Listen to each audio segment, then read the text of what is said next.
Nas initiative akotanga bolamu na Nzambe. Moko sima mosusu na vi na ngai. Nayoki moto pasi paske leki ebele. Bolamu yango, bolamu yango, bolamu ya Nzambe, bolamu ya Nzambe. Ngalalaki olalaki te, solo seko batela ngai. Nanimbaka yo nimbaka te, solo seko batela ngai.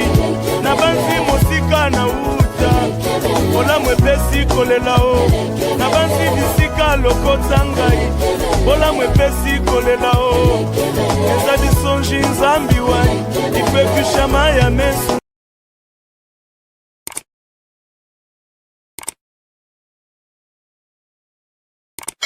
Bonjour, bonsoir, balandi à le Protestant TV, na émission na bino ouvrons la Bible, na pesi bino mbote na kombo na Yesu mokonzi pe mobiksi na biso, de partout bozolanda biso, Nzambe azwa lokumu, Nzambe apesi biso lisusu souffle de vie, Nzambe apesi biso makasi, lelo ngana zala liboso na bino. Merci encore une fois nandeko moko na moni à s'abonner. Na ebiete mais Nzambe apambola yo ndeko soko kolanda une deuxième émission pour na yo tant soko kolanda pe ba série mususu sala liboso Nzambe ya likolo apambola yo bo continuer kolanda be émission surtout tozo senga na partie à ko aimer bo aimer bo comme pe mon ba commentaire bo partager bo betela pe bandeko le solo ya le Protestant TV na émission na bino ouvrons la Bible. Lelo nalingi na lobela sujet moko très important mais nazo zongela ka mo muke na sujet totai ko sala la fois passée au tolobaki soutenons nos frères et sœurs chrétiens qui sont élevés en dignité dans le sens que il faut toyeba les chrétiens nous devons savoir que nous sommes une famille. Nous sommes une famille, on appelle ça une famille chrétienne et que si aujourd'hui l'un de nous Nzambe a tomboli na dignité, a commis roi, a commis président, a commis président de l'Union africaine, président de l'Union européenne, ceux qui azali chrétiens et singeli peut soutenir parce que ceux qui totali déjà dans mon kilinde Bible lobi na biso la nature elle-même ne vous enseigne-t-elle pas? Bozomona ki na mokili na ndenge ya bonzoto batu pe baza ko se soutenir ceux qui za na ndeko moko azui poste moko songolo élevé en dignité ezo sala biso et sala na biso pe na bonzoto makasi esengo tozoluka pe to soutenir à combien plus forte raison ceux qui na famille pe ya Nzambe nde yangwana esengeli kotala ko soutenir na ba façon ebele na prière ko soutenir na tâche moko ba pesio si même ton frère de la même famille lelo a commis président a pesio tâche moko boyo za chrétien il faut ko lande la tâche wana na ndenge ya bonzambe ponde tolobaki na suka ya makambo nyonso Nzambe nde muto ozwa lokumu. Mais avant na pesa sujet na lelo nazo ko pesa bino vidéo oyo botala nano ndenge ni bato koki ko s'abonner parce que za na bato ebele bazo ba oui to s'abonnaki mais be mission ezo kota te za soki o s'abonner au fini place ya ko s'abonner au aimer au moni za na ba sonnerie e ko bimande na otela bino vidéo bokotala au fini nde kaka ba chi wana komona après na yo ko subscribe donc ko s'abonner au aimer au fini sonnerie à notification donc à chaque fois dans bando 6 à émission tout au bando 6 à émission na madame nanga maman Myriam qui aujourd'hui encore elle n'est pas avec nous donc Dieu voulant prochainement elle sera avec nous beaucoup mona tant aussi ces émissions baramoko et banape côté la Bible to landana nos vidéos oyo botala ndenge ni nyokoki ko s'abonner.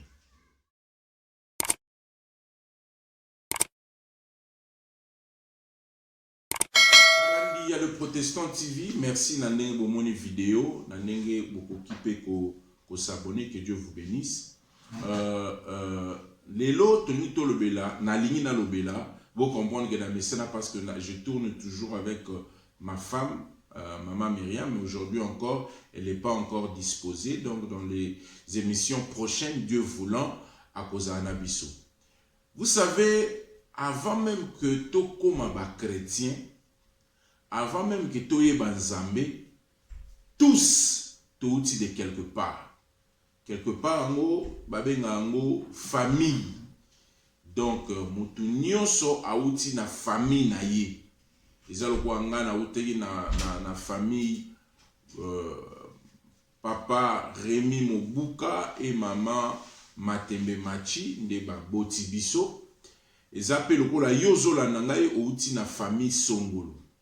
Alors, sujet na biso ya lelo tonito lobela, l'envoûtement diabolique dans une famille. Quand l'envoûtement se manifeste dans une famille.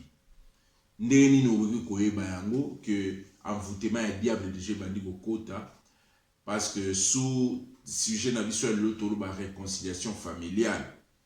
Vraiment ba famille c'est nibozon. La famille c'est quoi? La famille est dans Koloba ezali papa maman baboti bana. Na réalité ya Koloba boizana ba famille mususu baboti babalanaki babalanité bavandi donc tozo juger mutute mais tozo loba kaka ndenge ni ezalaka ba famille mais batu nyonso baye kobota bakomi na bana bamisupe baboti bala mibale bamisupe baboti bala misatu bavandi. Alors boyebi tango famille evandaka. J'aimerais vous dire une chose. Ezana biloko o ezo senga pour la famille et vanda et continuer parce que ce n'est pas pour rien. Zambe alinga famille alinga ba famille ezala unie. Alors ce que vous voyez bien que famille Zambe alinga ezala unie, il faut pas oublier que nous avons comme adversaire les diables o ya alinga ba famille ezala unité. Laissez-moi vous dire une chose.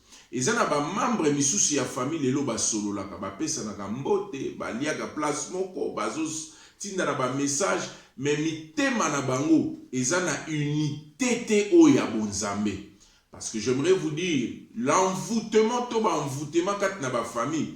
Le diable a rusé. Le diable peut faire que ba solo la na bango mais bazana makam na kat ya mitema.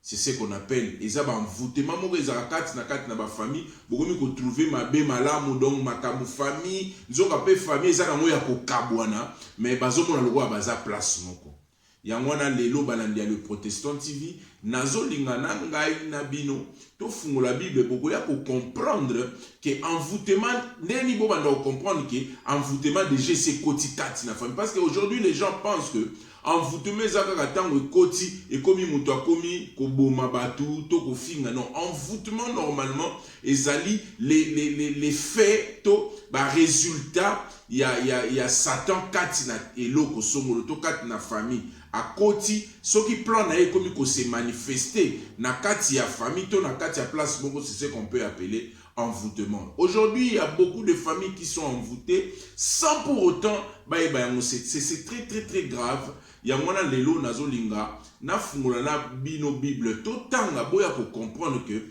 vraiment esengeli batu ba sosola ke ya solo famille na biso ezali touchée par l'ennemi et que plan ya Nzambe lingi toza la réconcilier. Webi ezala papa, ezala maman, ezala bana. Il faut bavana na unité, il faut bavana na amour, il faut bavana na bomoko, il faut bavana vraiment na esengo tango ovandi ozomona yaya na yo, ozomona leki na yo, ezosala yo esengo, ezosala yo elengi, ezosala yo pena donc, oso sentir amour moko parce que tu vois ton frère, tu vois ta mère, tu vois ton papa. Donc, biloko wana ezala parce que soki ebali de ya kolongwa kati na batu, ezali ba fait envoûtement, il y a diable kati na famille parce que le diable ayebi eloko nyonso oyo azolona, ayebi eloko nini oyo azolinga a récolter na kati ya mabota. Yango na ngina pesa bino verset biblique moko, je demanderai à Samuel de lire na livre ya Job, attends na livre ya Job na verset 8 et atteindre le verset 13. Job 1, 8 et puis on va aussi lire 13. Alors l'Éternel demanda à Satan, as-tu remarqué mon serviteur Job? Il n'y a personne comme lui sur la terre. C'est un homme intègre et droit, un homme qui révère Dieu et qui évite de faire du mal. 13. Or, un jour, les fils et les filles de Job s'étaient mis à manger et à boire du vin ensemble chez leur frère aîné. 13. Bon, amen. Amen. Pourquoi n'a pas si bino exemple wana ya livre ya Job? N'a pas si bino exemple ya livre ya Job pour ne pas parler de destruction yaki, mais n'a pas si bino exemple moko ya bolingo, ya famille. Je vais vous dire une chose. Une famille oyo bolingo ezali sous-souté. Une famille, je parle de papa, maman, bana, oyo hypocrisie et koti. Famille on a eu musikate. Na pesi un exemple na livre ya Job. Na bandaki nanu na place que soki boyo komona makambo et kotaka mingi kat na ba famille, boyeba bobosa na teke c'est le plan du diable. Comme na ngina sabino, ba e kotangela biso, Samuel atangeli biso que bana ya Job bazaki na habitude basanganaka. Basanganaka en famille. Bavandi azaki na bana ne ya basi misatu na ya mibali omona bavandi na bandeko na banga basi bazo sepela bazo mela bazo solola. Vous savez vous appelez lelo na ba mabota, vous appelez lelo na ba famille. J'aimerais vous poser une question. Vous savez ce qui fait que ba famille bazala na sengo ya kokuta na kovanda quelque part ko solola, c'est ce qu'on appelle l'amour. Et loko wana soke bandi kolongwa kati na ba famille eza na batu musu lelo bavani même na Kinshasa, eza même na batu musu pe bavani na mikili ya poto, eza batu musu pe bavani na Afrique du Sud, baza na bande ko na bango mais ba solola na bango petit, mais baza ba membre ya famille moko. C'est pourquoi je viens vous dire une chose, nazo même la bine loko moko. Il faut que famille ezala na bomoko. Il faut que famille ezala unie. Parce que naïzo yebisabine loko moko et loko nyoso satana salaka ezara pour une raison. Lelo ba famille e kabwana ezo salaka bana na bana bazo kene un jour ko bota ko bala na koyeba na banzoto po ba yeba na kité. Pona ba famille oyo ba kabwana bazalaka lisusu te ezo salaka, je m'excuse et comment lelo ndeko na yo akokoza pe na besoin moko songolo mais oza na affection moko ya koluka pe ko aider te. Lelo pe ko kozala mama na yo azali na maladie, omoni pe oza na affection même pas ya koluka ko aider ba parents na yo. Parce que famille bo moko iso ezati. Ya mona epsinu ezaba envoûtement, ce sont les œuvres du diable. O ekota déjà quatre na ba famille. J'aimerais vous dire, je vais vous donner des exemples. Je connais une chanteuse à Koufa, et que à Koufa qui toye koyoka kena sima no ba beti mama na ye ba lobi keza mama nende mutasala ki ndengona après mama na ye na souci pe mama na kena ko Koufa. Na ngina yebisabine loko moko. Bien aimé, nous devons avoir bolingo oya bonzambe kat mabota na biso entre ba mama na bana, entre bana na ba mama. Bobo sanate ke satana lukaka ko panza ba famille. Bomoni bana Job bazaki na habitude ya kovanda ya koyokana. Bana Job bazaki na habitude ya famille, bavandi pena boyaya avandi na ye loko ezala batu. Eza pe lelo na batu su ba ko sala ta ba 5 mois, 10 mois, 7 mois, 5 ans, ba solo la kate me baza ba membre ya famille moko. Est-ce que vous pensez que ndenge bozo kene nengwana place moko koma na suka et kozala manifestation, envoûtement au diable a envoûté batu parce qu'il y a dit que si manango makambo moko boye ko arriver ndé na otiko pesa bino ba exemple ezana batu mususu bana babota ba mona na kate ezana batu mususu ba yebani kutute mais baza ba membre ya famille moko bana ya tata moko bana ya maman moko. Aujourd'hui je parle de la famille restreinte ndé na zoloba na zo exclure te mais ndé na yebisi bino tokokende petit à petit pour nous comprendre les autres zones de la famille papa maman na bana o babotami tata moko maman moko tozokende tolongoli te ke ba o babotami tansu na papa mususu na maman mususu mais nazo memango étape par étape pour toyeba ko comprendre. Bien aimé, il faut qu'il y ait l'amour familial bolingo parce que soki bo pesi accès na diable. Laissez-moi vous dire une chose, les diables on ne blague pas avec les diables. Est-ce que vous savez que c'est Caïn qui a tué son propre frère Abel? Pourquoi? Parce que bolingo déjà ce que so bandit ko beta histoire bolingo longa ki kata mon unité zala ki suscité kati na bango mibale. Ozo comprendre les londes de konanga yo mtozola nangai ce qui tu as un problème peu importe obi na yebi ke tansu na moment de na zolo baboy Satan a soufflé parce que le diable veut que ma famille est demeurée kakandengwana. Vous comprenez? Pour mon exemple, la famille de Job Bazaki, à chaque fois, il faut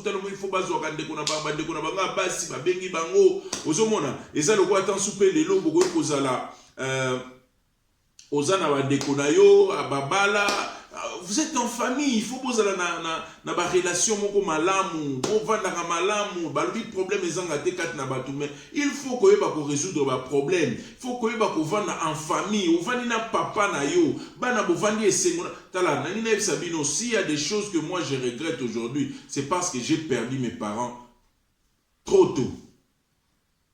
Ma parent nangai, maman a koufi avant, en 1992, papa a koufi en 1993.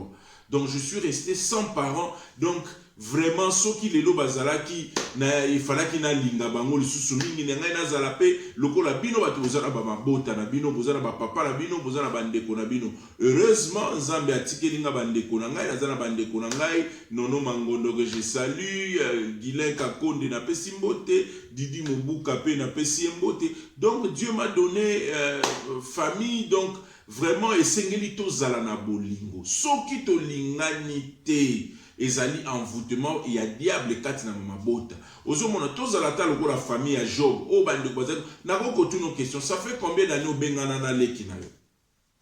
Ça fait combien d'années au bengana na yaya na yo?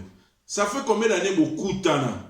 Ça fait combien d'années que vous avez place moko bozo sepela. Alors ceux qui biloko wana ezo salemate et que kozala tan sou biso tozala mikili ya poto bino bozala mikili ya Afrique, oui, mais la famille reste la famille. La famille c'est la famille. Nous venons de la famille avant le lotoye batanzambe. Ozomona vraiment bandeko na ngai ezala bandeko msuku ngana kozala na vandi awa ndeko tan so avandi quelque part, même pas 200 mètres nangai, même pas 1 kilomètre nangai, na zui courage te ya bobenga na linga na sala ba ne tozo solola te ba msukutu ba kangana pe ba ennemi ba solola ka pe kutu lisusu te.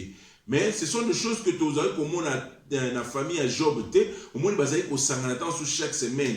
Hein, c'est aussi une très bonne idée pour que bon chaque semaine le lot sangana pas ya oyo lobito que n'est pas ya oyo, c'est seulement pour garder harmonie ou la familiale. Donc déjà que famille est très très importante. Vous comprenez ça, parce que les lois to baby si la famille tant sous pour na intérêt moko songolo et kozala pona avantage il y a diable. C'est pourquoi le diable est en train d'envoûter les familles, azo envoûter ma famille pour bazala na bo mon côté. Ozomona les lois de konanga yom tuzola nanga le Protestant TV na émission Ouvrons la Bible. Je viens d'ouvrir la Bible et vous montrer que il y avait une union na famille ya Job bazaki na esengo mona babi bakoza tant so pe bazaba na 7 bazana bande ko na misato lelo to so pe bande ko na biso il faut tout ça lobi to okuta na tant so pa ya Dina lobi kuna to okuta na pa ya Niclette bon na zolo bango parce que na zolo bango te pozana et ça nga pe sengo parce que na yo kaka belle famille na ngai omona maman Niclette aza et pas so retourner meilleur ami na ezana ni meilleur ami na nga ezali maman Ojo moi si a président Bac na pesipe mbote les soko tuni bazaka tozake pas maman. Donc ce sont des choses qui sont vraiment bien ça la nga bien tant on a yo kakaboy. En famille nous devons avoir amour moko boye za penza malamu bande konanga balandi le Protestant TV nini biso to ko pesa bino so kaka Zali conseil bon natangi pe kombo ya président Bac na bosanité président pe Miguel mobali ya mama Niclette na bangono sona famille mobimba na bosanité famille belle famille na ngai na pesi parti na bosanité na junior na bana nyonso na pesi bino mbote. Donc nous devons avoir de l'amour envers nous-mêmes. Vous comprenez bolingo ya papa na yo bana fo bolinga ba papa pe fo bolinga bana tozala na bomoko tozala okoki bengo moni ekoki kozala pe lelo surtout que ezala bato mosusu bakangana pe bakanda basololaka pe te bamisusu pe basololaka me baza na bakanda na mitema ya hypocrisie parce que bolingo pe ya hypocrisie ezala okoki pe kobenga motu alo boni nangai kana yeba nzoka na motema olobi bo nazobengeka po kaka ebima kaka tobosana te. C'est Dieu qui sonde le cœur. Zamba zomona mitema ya bato. Nzambe a besoin ya bolingo, le vrai amour. Nzambe a besoin pena batu bazala na bolingo ya bonzambe ne bayembaka na nzembo bolingo na Nzambe eumela seko tovanda libela na kati ya bolingo. Vraiment bandeko na ngai toyebi te loni tokoki kopesa soki kaka koyeba kotelemela envoûtement wana o satana azolongola kati na biso. Donc lelo tokolobela nanu papa mama na bana. Donc prochainement tokolobela entre cousin et cousine tokokende mwa musika po famille eza na balolenge ebele mais tozobenga yango kaka famille.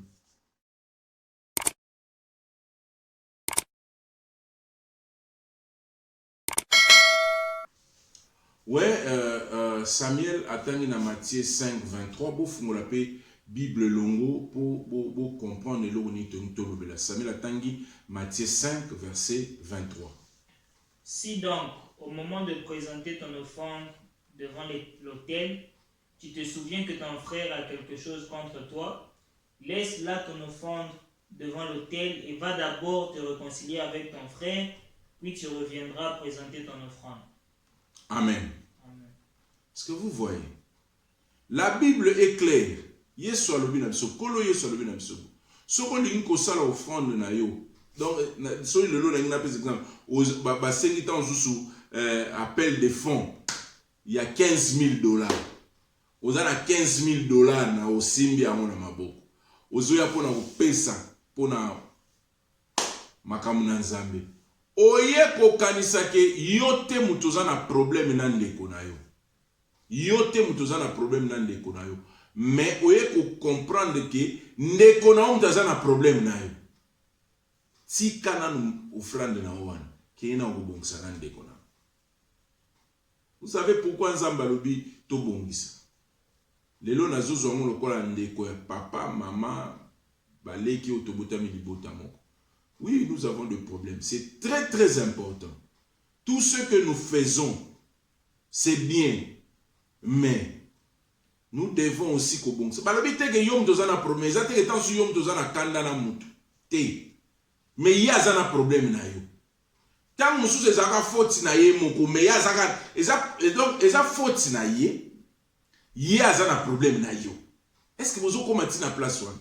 Eza te ke oyo ndem to sala ki mabe, mais ya zaka asala ne mabe tanso ayebite ka sala mabe afinga yo be sila kenda atikala na problème na yo. Yoruba sili bon avanda na ep yende muta sala ki mabe, oui. Mais va d'abord bongisa na yo. Malgré yende muta zana problème na yo. Voyez pourquoi? Le Seigneur Jésus a yebi. Et loko nyonso ezoluka pona okabola bato. Fruit nango obokobuka. Ha, bandeko na ngai. Bandeko bazana ba famille. Bandeko bozana ba opportunité, bozana ba papa, bozana ba mama. Pona yebi kezana ba famille misusu, bana pe ba yoka na ba ona ba parenté. Eza pe na bana msusu balinga na ba pe ba parenté, ba finga ba parent, ba benga ba parent ba ndoki. Yonde mto salanga na koma boye. Mais au bosani rolo bana mama na yem ta sala okoma boye. Mais ozo bosala yem ta sala okuto ya na mokili. Na pesaka exemple moko, j'ai vu moi-même le jour que ma femme abandai kobota moi nanga Emmanuel, moi j'étais là, on m'avait appelé ngamo nazaki wana. J'ai vu cette souffrance, j'ai vu la force, j'ai vu qu'est-ce qu'elle avait fait pour abota moi. Ce qu'on a eu comme on que moi na o bongo vraiment bande konanga unité à libota. So za na problème na ndeko na yo bongisa na ndeko na yo. Ata ku teza faute na yo ti, mais soki yazaka na problème bengai bo se réconcilier. Bolonga envoûtement na tolonga ba envoûtement na kati na ba mabota na biso. Tolonga ba envoûtement na kati na ba union ya ba ma famille na biso place tozovanda. Parce que le diable, il vient que pour dérober, détruire et tuer. Vraiment eloko nyoso satana salaka envoûtement nyoso azo sala ayebi pona nini azokende nango. Bomoni eloko achaki kati na mutema na Caïn suka nango ezaki Caïn bomabel. Bana ya papa moko mama moko esengeli toza na bolingo. Balandi ya le Protestant TV tokomi na suka nzambe ya likolo apambola bino. Merci na Samuel pona lecture, que Dieu vous bénisse, le Dieu d'Abraham, le Dieu d'Isaac. Numéro ya ngwana ezali affiché si ozana ba remarque. Merci ming na maman Angèle na strength.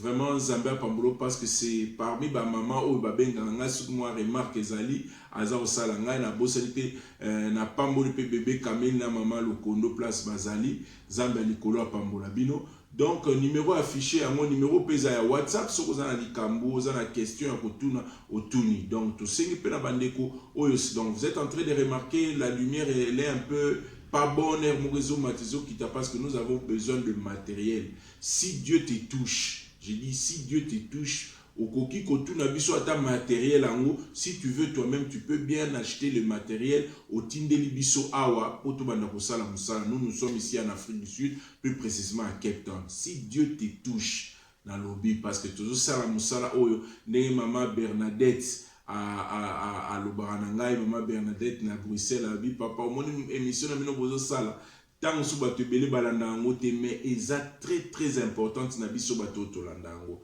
na pesi pe maman Miracle Mbote na Bruxelles na famille Mobimba na pesi bande konyo so balanda kabiso maman Justine na papa Delphin Bukasa o bakokisi 22 ans na mariage. Maman Justine, papa Bukasa, na famille, Bolingo et Kinyoso, vraiment maman Fanny, na bosanité, grand-mère Nangai, Penalinga Mingi, na papa na libota Manzamba Pambola Bino, batunyo sobozola Nangai, soki, yoki liloba oe kotikat na mtima na bino. La meilleure des choses à faire, c'est kobon de l'anzamba pesa biso makasi. Tobenga batu oyo bazana ba problème na biso, to biso tozana ba problème na bamo.